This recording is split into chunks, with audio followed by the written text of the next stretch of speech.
Good afternoon, everyone, and welcome to NMH at 1.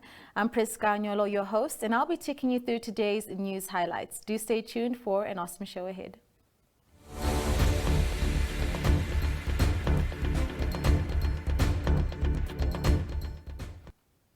First off, the latest news. 2 security guards were allegedly robbed at gunpoint while loading boxes of money into a cash-in-transit vehicle in Windhoek on Sunday. A police report said the incident occurred at the Black Chain complex at the corner of Independence Avenue and Clemens Kapoor Street in Katutura around 12 o'clock. Moving on, the Namibia Wildlife Resorts Board of Directors and senior management team have agreed to cut their monthly salaries by 25% due to revenue loss that the company experienced caused by COVID-19.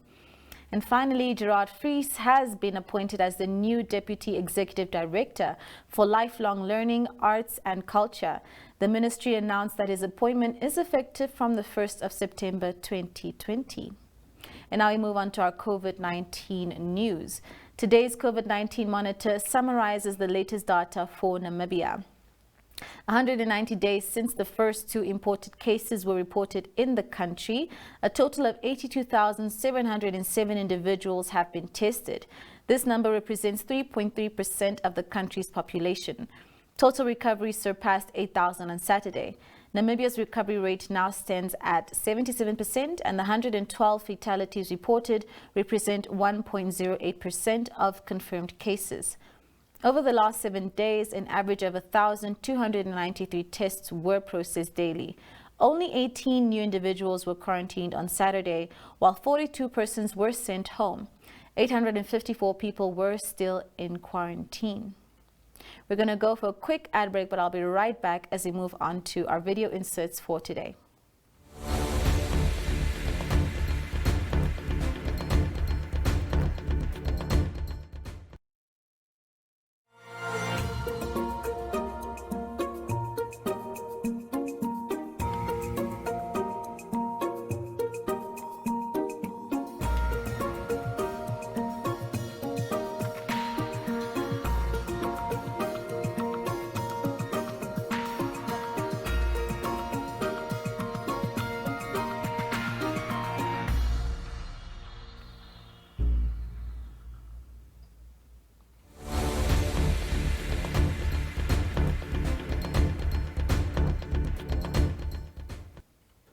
And now we move on to news from our correspondents. Irene Marie van der Walt of our Irongo office was at the opening of the Namibian Heritage Week celebrations that began in Swakopmund earlier today. His Worship the Mayor, Nehemiah Salomon, officiated. Do take a look.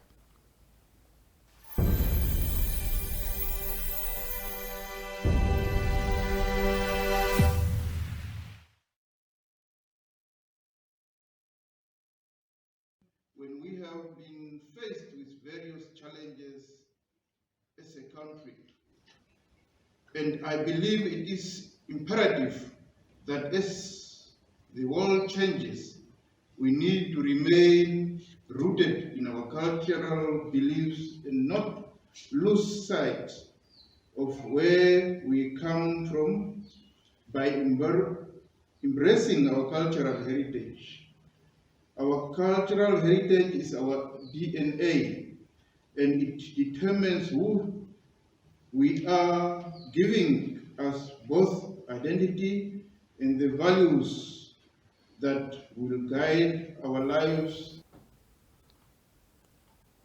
From the Kavango region, Kenya Kambowe sent a clip on how Minister of Gender Equality, Poverty Eradication and Child Welfare, Doreen Sioka, spoke out on GBV in the country, condemning the recent rape of a 12-year-old girl who was raped in the presence of her mother in Windhoek Savannah informal settlement. Sioka made the remarks at Nkurunkuru during an event on Friday.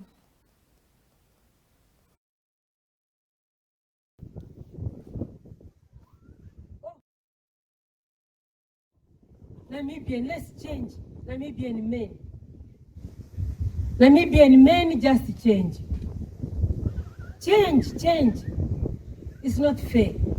Let women move freely. Let women speak freely. If I say no, it's no. No is no. If I don't need your gun, don't bring it to me. I said no. No. I always tell you men, there are a lot of women in Namibia. The whole chunk of the population are women. Why can't you marry? But all you go for a 12-year-old girl. Shame on you. Wherever you are in the trenches or you are in the house, I think you will live to regret. This is not fair. A 12-year-old girl, you rape her for what? Yeah? And then you even go with a gun to go and rape. Really, you are cowards. Cowards of all cowards. Director of ceremonies, I condemn. I know we are still going to give a press release, but I say, I condemn. There's nobody, even though other people are saying, what are you doing, Doreen? But I've got my police officers. We have got our police officers who will arrest you guys.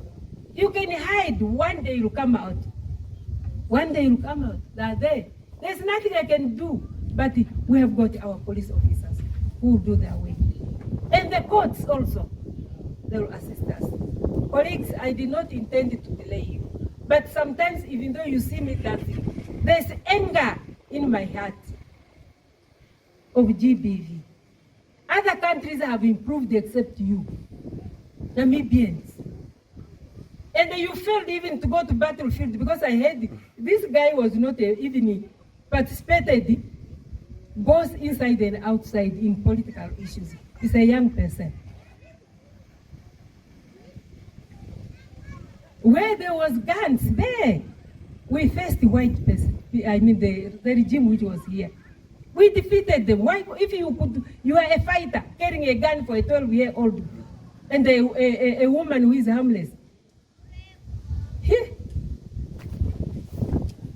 I've got no words, but more words will come, will condemn, and sin you, make you to be, case you, not sin, to case you, that until you are caught.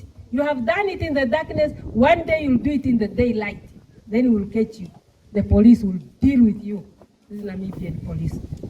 Director of ceremonies, with From Ongwediva, Tuyemo Haidula spoke to the town's council spokesperson Jackson Muma, who once again warned the public not to start fires as it could be dangerous. In the latest incident, some residents started a fire to clean an open space, and the fire spread to oxidation ponds at the town.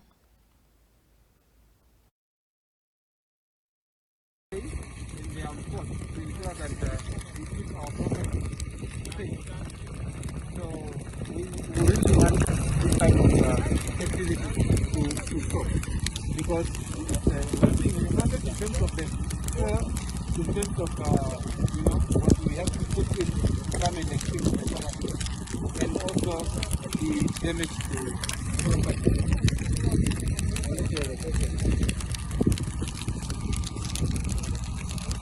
You've mentioned that the fire was started by people who were trying to clean an area. Were they trying to clean an area inside the oxidation pond area, or is it outside? No, it's actually outside, somewhere there. I think they do some activities outside.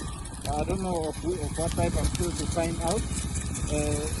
But it was outside. So now the fire has just gone out of control. In fact, it has gone out of control, and they could not also extinguish that fire. So they started with small. They thought they will only burn a small area, but then it has gone out of their hands, of the hands, and now it has burnt even a very bigger area.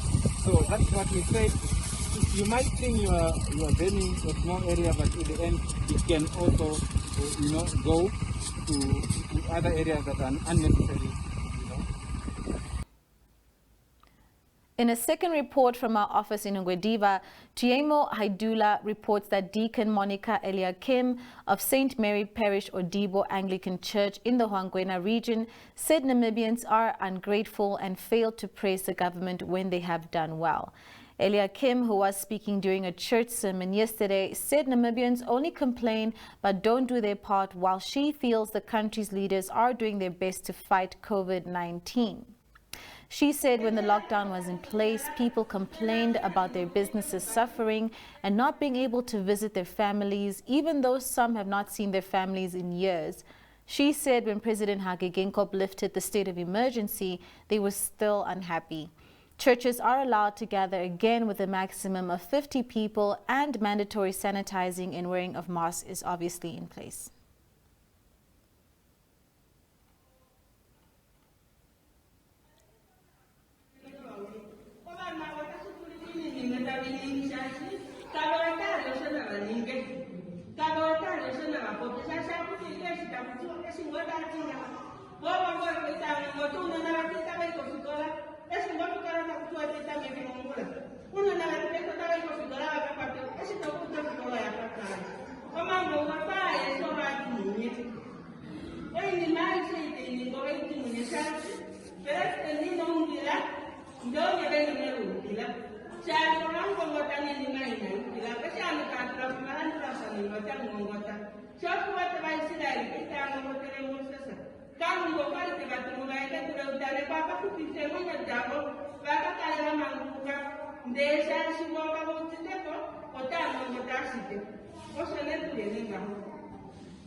And now we move on to the dailies.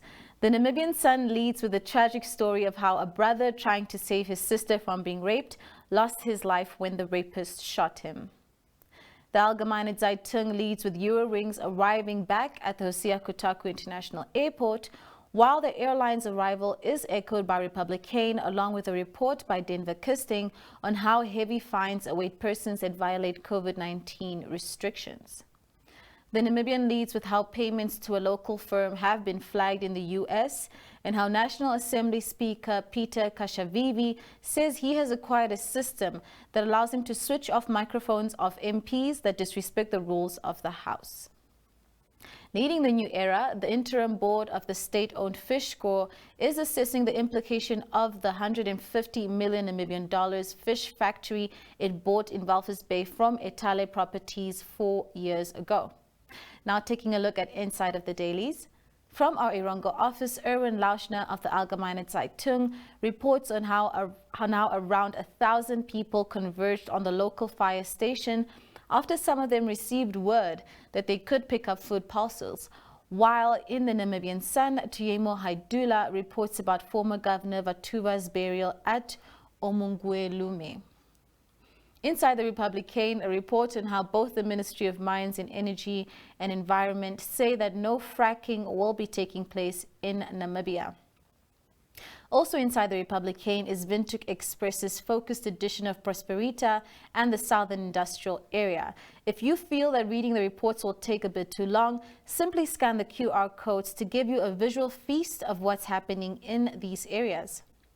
Inside the Namibian, the report that fish rot whistleblower Johannes Stephenson is set to receive an award in Iceland for the work he did revealing details of Namibia's biggest corruption scandal. And inside the new era, registered voters in the Irongo region are gearing up for the regional council and local authority elections slated for November. And now we move on to our interview segment of today. Jareen Hoff of Windhoek Express speaks to Jaffe and Mariki Lamprecht, who are both in the tourism industry, about how they were impacted by lockdown, how they've had to innovate, and what they're looking forward to now that restrictions have been eased. Do enjoy.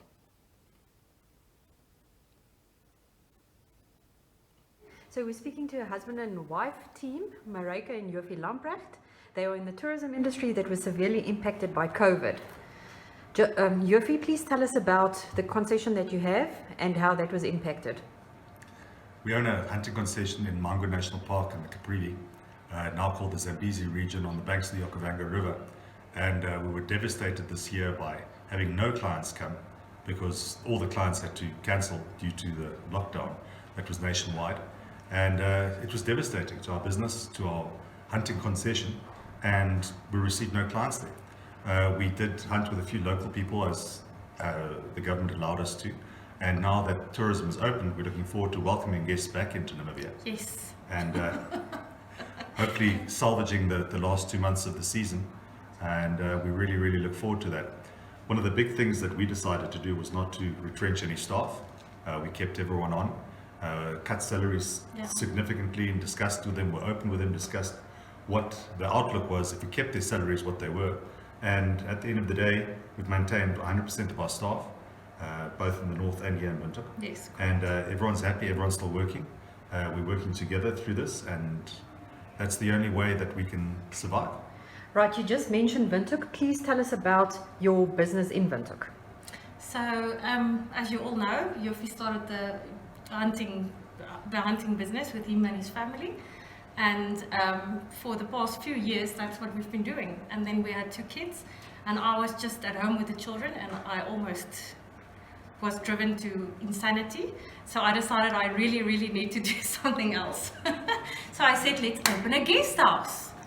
And I have a wonderful husband that always just, he thinks about my ideas, and he makes them happen. So I have 100 million ideas, and he picks some of them, and then we make it work. So that's the cool thing about my spouse. So then we got this guest house. It's more of a boutique hotel, and we've got 10 rooms. We've got a flat that's self-catering as well. And yes, we've been busy. We opened on a Wednesday, and I had 4 people every day, and then lockdown happened, and suddenly, for 3 months, nothing. And this weekend, again, we got someone. So it's been tough on having being in the tourism industry, and he's having his tourism company, and I have a tourism company. In this Corona time, it was difficult for the one company to support the other company, but we managed. And with the help of our American clients that loves us dearly, some of them helped us through this difficult time. So what's the future looking like for you at the moment? 2021 is fully booked because we had to move all our clients from 2020 to 21, and everyone was very gracious about understanding that this is a worldwide problem. It's not just our problem. So it's not something that we created or it's something that was imposed on us and is imposed on them too. So 2021 looks fantastic. We have the whole 2020 season and 21 all crunched into one. So it's going to be a heck of a busy season. I think the outlook here for Safari Villa is going to be fantastic because all our guests can first stay here and then stay here on the way back. So we feed each other's businesses, because he would book in all his clients in the Hilton or at other guest houses, and now he can just send it to his wife, otherwise I will not talk to you. Yeah, and then also we've been reaching out to other companies and people that will then house their guests here, and then we'll escort them on their way as their safari start. Yeah. So that's a nice thing that we do. Is the idea was, because we know so many people in the safari industry with hunting, in the hunting especially, all these professional hunters are already at the camps or on the farms, and they need somebody to go and fetch their clients. They need to sleep over, maybe if it's far, one night in Windhoek. So we do that. We go and fetch the clients at the airport, we bring them here, they sleep here, and then the next day their companies will come and fetch them. Or we can arrange a driver to take their guests. So it's a missing link that wasn't there, that we started. We can cater to that missing link. Yeah. Okay, so on a lighter note, you've also delved into a different industry completely. Please tell us about your latest endeavor. So on Wednesdays, the 2 of us always have date night. And through this Corona times, with not making a lot of money, I said, well, this date night, let's do something fun and let's start making pizzas. And we live in a cul-de-sac, so we just initially advertised in the cul-de-sac, and we had 12 pizzas on Wednesday evening that went out. I mean, we just advertised for the one street, not the whole of it.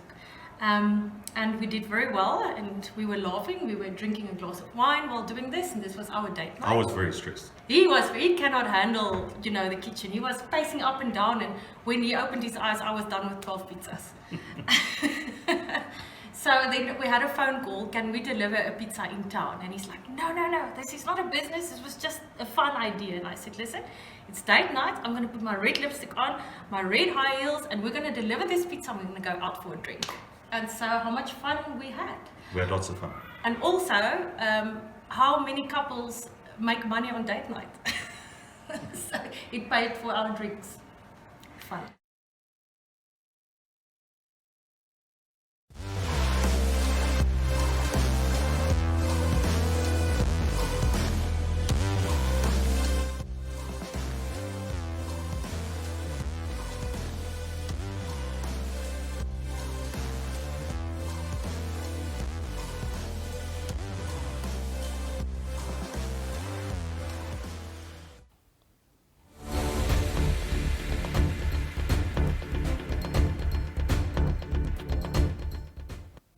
And that is all for today, dear viewers. Do stay tuned for the weather, and I hope to see you all again tomorrow, same time, same place. I've been your host, Priska Agnello, and do stay safe. Goodbye.